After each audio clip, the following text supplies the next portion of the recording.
আমার খালা ছিলেন একজন অসাধারণ সুন্দরী নারী, বয়স ছিল তার ৩০-এর কাছাকাছি। তিনি সবসময় খুব যত্নশীল এবং দয়ালু ছিলেন। খালু প্রায়ই বিভিন্ন কাজে ব্যস্ত থাকতেন, যার ফলে খালা অনেক সময় একাই থাকতেন। সেই সময়গুলোতে খালা আমাকে প্রায়ই তার সাথে সময় কাটানোর জন্য ডাকতেন। আমি খুশি মনে তার কাছে যেতাম এবং আমরা একসাথে অনেক গল্প করে কাটাতাম। একদিন খালা আমাকে বাড়িতে আসার জন্য বললেন, আর আমি খুশি মনে তার আমন্ত্রণ গ্রহণ করে সেখানে গেলাম। আমি যখন খালার বাড়িতে পৌঁছালাম, তখন খালা বাথরুম থেকে বেরিয়ে আসছিলেন। তার গায়ে সাদা রঙের পোশাক ছিল এবং তা কিছুটা ভেজা ছিল। তাকে ওই অবস্থায় দেখে আমি একটু অবাক হয়ে গিয়েছিলাম। সত্যি বলতে খালা খুবই আকর্ষণীয় ছিলেন, তাকে দেখে মনে হতো না যে তিনি একজন বিবাহিত নারী। একদিন তিনি হেসে বললেন, চলো, আজ থেকে আমরা আরও ভালো বন্ধু হই। অনেক দিন পর এমন আড্ডা দিয়ে এত মজা করলাম আর এত হাসলাম। আমি হেসে উত্তর দিলাম, তাহলে কি আগে আমি আপনার বন্ধু ছিলাম না? খালা হেসে বললেন, বন্ধু ছিলে, কিন্তু এতটা ঘনিষ্ঠভাবে না। আমি মজা করে বললাম, খালা, গাল লাল করো না, আমি কিন্তু পালাচ্ছি। এ কথা বলেই আমি হাসতে হাসতে দৌড় দিলাম, আর খালাও মজা করে আমার পেছনে দৌড়ালেন। তিনি হাসতে হাসতে বললেন, একটু দাঁড়াও, দেখি ধরতে পারি কিনা। কিছুক্ষণ পর খালা হেসে থেমে গেলেন। পরে চেয়ারে বসে নিয়ে বললেন, এখন একটু বিশ্রাম নেই। খালা ক্লান্ত দেখাচ্ছিলেন। আমি তার পাশে গিয়ে মজা করে বললাম, খালা, এত তাড়াতাড়ি ক্লান্ত হয়ে গেলেন নাকি? আমার কথা শুনে খালা আমাকে তার ঘরে নিয়ে গেলেন। বন্ধুরা, রেডি হয়ে যাও, আজকের গল্পটি অনেক স্পেশাল। আর দয়া করে গল্পগুলো ভালো লাগলে ভিডিওটি লাইক, শেয়ার এবং চ্যানেলটি সাবস্ক্রাইবই করো প্লিজ। আমার খালা দেখতে ছিল অসাধারণ সুন্দরী। বাইরে বের হলে সবাই তার দিকে চেয়ে থাকত। আমি যখন ছোট ছিলাম তখন থেকেই তিনি খালুর সাথে শহরে থাকতেন। তাই তাদের সাথে তেমন বেশি যোগাযোগ বা দেখা করা হতো না। সে সময় আমি খালুর বাড়িতে থাকার সিদ্ধান্ত নিয়েছিলাম, কারণ আমার মা-বাবা বিদেশে ভ্রমণে যাচ্ছিলেন। আমার খালু যখন বাবার সঙ্গে দেখা করতে এসেছিলেন, তখন তিনি বলেছিলেন যে আমাকে তার বাড়িতে রেখে যেতে। বাবা প্রথমে রাজি হচ্ছিলেন না। বাবা প্রথমে না করতে চেয়েছিলেন, কারণ তিনি জানতেন যে আমি এখন বড় হয়েছি এবং নিজের যত্ন নিতে পারি। তবে খালুর অনেক বোঝানোর পর বাবা রাজি হয়ে গেলেন, আর এতে আমি খুব খুশি হলাম, কারণ আমারও ইচ্ছা ছিল খালুর বাড়িতে যাওয়ার। খালা প্রিয়ার বিয়ে হয়েছিল আমার খালুর সাথে প্রায় কয়েক বছর আগে। তখন আমি ছোট ছিলাম, কিন্তু খালাকে দেখে আমার খুব ভালো লাগত। তিনি শুধু সুন্দরী ছিলেন না, খুবই তরুণ এবং আকর্ষণীয় ছিলেন। খালু আর খালার জুটিকে সবাই একসঙ্গে মানানসই মনে করত, তবে তাদের তখনও কোনো সন্তান হয়নি। তারা অনেক ডাক্তার এবং কবিরাজের কাছেও গিয়েছিলেন, এমনকি বয়স্ক পীরদের কাছেও। কিন্তু তাও কোনো সমাধান পাননি। সবশেষে তারা তাদের ভাগ্য মেনে নিয়ে ধৈর্য ধরেছিলেন।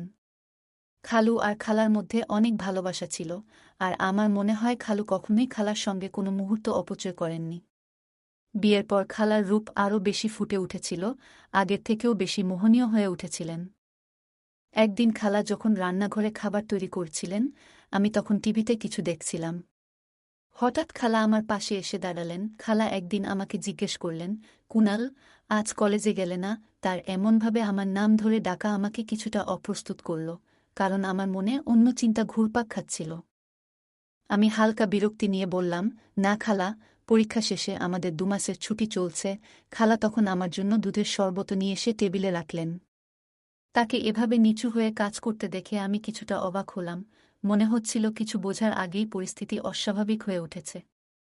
খালার বাড়িতে এসেছি মাত্র 2 দিন হল, আর এর মধ্যেই মনটা কিছুটা অস্থির হয়ে গেল।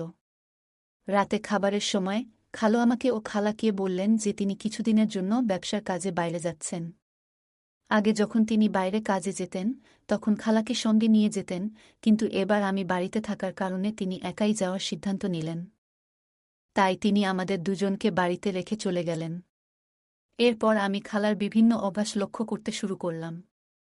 আমি দেখলাম খালা বেশিরভাগ সময় কফি পছন্দ করেন। খালা যখন আমার সামনে বসেছিলেন, আমি হেসে বললাম, খালা, আপনি দুধ চা কেন খান না? দুধ তো স্বাস্থ্যের জন্য খুবই ভালো। তখন খালা হেসে বললেন, আমার স্বাস্থ্যের কোনো সমস্যা নেই, তাই নিজেকে সক্রিয় রাখার জন্য আমি কফি পান করি। পরের দিন আমি আমার মোবাইলে গেম খেলছিলাম, হেডফোন লাগানো ছিল। খেয়ালই করিনি কখন খালা এসে আমার পাশে বসে আমার গেম খেলা দেখছিলেন। গেমের মধ্যে আমরা বন্ধুরা গেম খেলার সময় মজা করছিলাম এবং রসিকতা করছিলাম, যা হয়তো শালীনতার সীমা ছাড়িয়ে যাচ্ছিল। খালা আমার এসব কথা শুনে একটু অস্বস্তি অনুভব করলেন। তারপর তিনি আমার কাঁধে আলতো করে হাত রেখে তার উপস্থিতির জানান দিলেন। খালাকে নিজের পাশে বসে থাকতে দেখে আমি খুব লজ্জা পেলাম, বুঝতে পারলাম যে খালা আমাদের কথোপকথন শুনে ফেলেছেন। তখন খালা আর কিছু বললেন না। এরপর খালা তার ঘরে চলে গেলেন, আর আমার নিজের আচরণ নিয়ে খুবই খারাপ লাগল। সন্ধ্যায় আমি খালার ঘরে গিয়ে বললাম, খালা, আজ আমাকে 1 কাপ কফি বানিয়ে দাও। খালা মুচকি হেসে বললেন, কেন নয় আমার ছেলে? শুধু 2 মিনিট দাও, আমি একটু ফ্রেশ হয়ে নিচ্ছি, তারপর কফি বানিয়ে দিচ্ছি। তিনি উঠে ওয়াশরুমের দিকে চলে গেলেন। আর আমি টিভি লাউঞ্জে গিয়ে বসলাম। সেখানে একটি ফুলদানি ছিল, যার একটি ফুল আমার খুব ভালো লেগেছিল। আমি সেই ফুলটি তুলে নিলাম। ঠিক তখনই খালা আমাকে ডাকলেন। আমি উত্তর দিলাম যে আমি টিভি লাউঞ্জে বসে আছি। খালা হাতে একটি ট্রে নিয়ে টিভি লাউঞ্জে এলেন, যার মধ্যে ছিল 2টি কাপ কফি। খালা আমাকে একটি কাপ কফি দিলেন, আর অন্যটি নিজে হাতে নিয়ে টেবিলে রাখলেন। আমি যেই ফুলটি হাতে ধরে রেখেছিলাম সেটি খালার চুলে লাগিয়ে দিলাম। খালা হেসে উঠলেন এবং বললেন, ধন্যবাদ আমার ছেলে। এই কথা শুনে আমি একটু হতাশ হলাম। আমি খালার দিকে তাকিয়ে বললাম, খালা, আপনি কি সারাদিন ঘরে থেকে একঘেয়েমি অনুভব করেন না? বাইরে ঘুরতে যাওয়ার ইচ্ছা হয় না? তখন খালা বললেন, না কুনাল, আমি তোমার খালুর সঙ্গে মাঝে মধ্যে বাইরে যাই, কিন্তু তার ছাড়া একা কোথাও যাইনি। আমি চুপচাপ কফি পান করতে লাগলাম। রাতের খাবারের পর আমি টিভিতে একটি সিনেমা চালালাম এবং খালার সঙ্গে বসে দেখতে শুরু করলাম। খালা মনোযোগ দিয়ে সিনেমাটি দেখতে লাগলেন। হঠাৎ সিনেমার একটি দৃশ্য দেখে খালা বললেন, এ তো সেই বাজে জিনিস যা তুমি পাবজি খেলার সময় করছিলে। এটা একদম ঠিক কাজ নয়, তোমার ভাষাও খুব খারাপ। খালার কথা শুনে আমার খুব লজ্জা হল। তারপর খালা আমাকে বললেন, আমি তোমার মায়ের সঙ্গে কথা বলবো, যাতে তিনি তোমার উপর একটু নজর রাখেন। তুমি নিয়ন্ত্রণের বাইরে চলে যাচ্ছ। আমি খালার দিকে তাকিয়ে বললাম, প্লিজ খালা, আমাকে ক্ষমা করে দিন। আমার ভুল হয়েছে। আমি আর কখনো এ ধরনের ভাষা ব্যবহার করব না। আমার বন্ধুরা এমন কথা বলে, তাই আমি তাদের উত্তর দিই। এইভাবে কথা শেষ করলাম। খালা আমার কথা শুনে হেসে উঠলেন এবং বললেন, ভয় পেজো না, আমি কাউকে কিছু বলবো না। আমি জানি তরুণ ছেলেরা কখনো কখনো কেমন কথা বলে। ঠিক আছে, আরেকটা সিনেমা চালাও। এইটা কি দেখছ? তখন আমার মনে স্বস্তি ফিরে এলো। আমি খালাকে জিজ্ঞাসা করলাম, আপনি কোন ধরনের সিনেমা দেখতে পছন্দ করবেন? তিনি বললেন, কোনো বলিউড সিনেমা চালাও। আমি একটি বলিউড সিনেমা চালিয়ে দিলাম। খালা মনোযোগ দিয়ে সিনেমাটি দেখতে লাগলেন, আর আমি তার দিকেই তাকিয়ে রইলাম। তিনি আরাম করে সোফায় বসে একটি পা অন্য পায়ের উপর তুলে রেখেছিলেন। আমিও তার মতো করে একটি পা অন্য পায়ের উপর রাখলাম।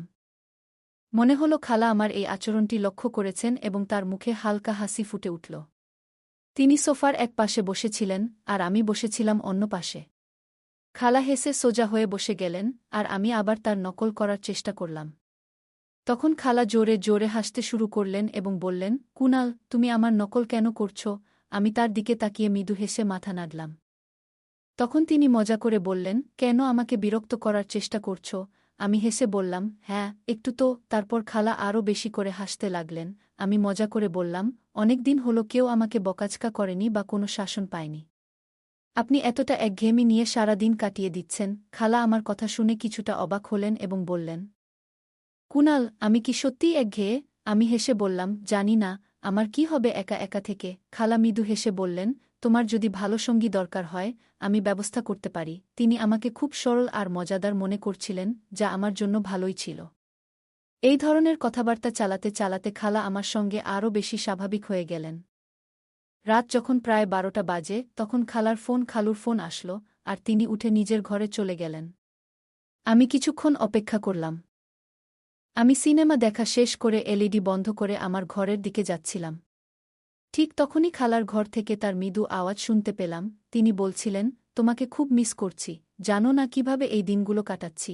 অন্যদিকে খালু কি বলছিলেন তা আমি শুনতে পাইনি, কিন্তু খালার কথা শুনে আমি কিছুটা অবাক হলাম। খালা খালুকে আরও অনেক কথা বলছিল আর তাকে তাড়াতাড়ি বাসায় আসতে বলছিল। খালা অনেকক্ষণ রাতে খালুর সাথে কথা বলেছিল। সকালে উঠে দ্রুত ফ্রেশ হয়ে আমি আমার ঘর থেকে বের হলাম এবং টিভি লাউঞ্জে এলাম, কিন্তু সেখানে কেউ ছিল না। পরে আমি খালার ঘরের দিকে গেলাম, দরজা বন্ধ ছিল, অর্থাৎ খালা তখনও ঘুমাচ্ছিলেন। আমি কিচেনে গিয়ে নিজের জন্য কফি বানালাম এবং কিছু টোস্ট গরম করে টেবিলে বসে নাস্তা করতে শুরু করলাম। আমি নাস্তা করছিলাম, ঠিক তখনই খালার ঘরের দরজা খুলল এবং তিনি বাইরে এলেন। আমাকে দেখে একটু লজ্জা পেয়ে বললেন যে রাতে ঘুম না আসার কারণে তিনি খুব দেরিতে ঘুমিয়েছিলেন, তাই সকালবেলা তাড়াতাড়ি উঠতে পারেননি। আমি মুচকি হেসে বললাম, কোনো সমস্যা নেই, আপনি যদি নাস্তা করতে চান তাহলে আমি আপনার জন্য তৈরি করে দিচ্ছি। খালা অবাক হয়ে বললেন, তুমি নাস্তা বানাতে জানো? আমি বললাম, আপনি দ্রুত ফ্রেশ হয়ে আসুন, আমি এর মধ্যেই নাস্তা প্রস্তুত করে টেবিলে রেখে দেব। খালা হাসলেন এবং পুনরায় তার ঘরে চলে গেলেন।